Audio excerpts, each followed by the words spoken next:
I look outside my window and see a man in the room across the way. It looks like he has just gotten off work after a long day. He sets his briefcase down on a table, takes off his jacket, and goes out of view into another room. He comes back out, holding a long black satin dress and a small purse in his other hand. He slowly unbuttons his shirt and takes off his tie. Then he slips on the black dress, pulling at the sides to get the wrinkles out. Then he looks at himself in the mirror, spins around, and goes over to the purse. He pulls out a tube of lipstick, slowly smears it on, and then trots back and forth around the room, as though he were in a fashion show. 2 windows over, there's a woman sitting down putting on lipstick. She puckers her lips, gets up, and walks into the other room. She sets out 2 plates on a table across from each other, and then lights 2 candles. Then she suddenly looks up towards the door, as though the doorbell had rung.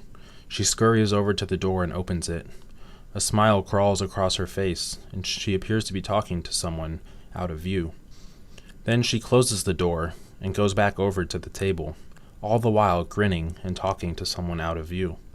She pours 2 glasses of wine and then turns her head to the side as to accept a kiss on the cheek, but no one is there.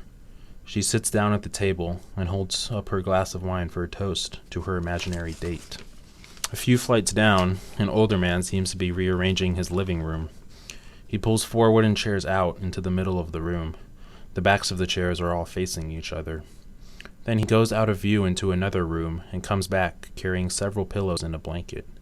He lays the blanket over 2 of the chairs and then goes around to the other side and pulls the blanket over the other 2 chairs so that it drapes down. He lays the pillows down on the floor and pushes them under the blanket.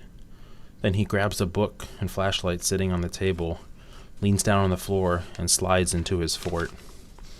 A couple of windows over, there's a couple moving in, look like newlyweds. The landlord mouths something and then hands the man the key and leaves. The man looks at the woman and goes to kiss her, but the landlord comes back in with their bags. The man quickly pulls back and thanks the landlord. As the landlord leaves, he shuts the door behind him. The man wraps his arms around the woman and kisses her. Then he looks towards the door and back at the woman. He grabs her hand, opens the door, and leads her into the hallway. A moment later, the man comes back through, holding the woman in his arms as they cross into their new apartment. He sets her down and they kiss again, but the woman looks to the window. The man smiles as he goes to the window and shuts the blind.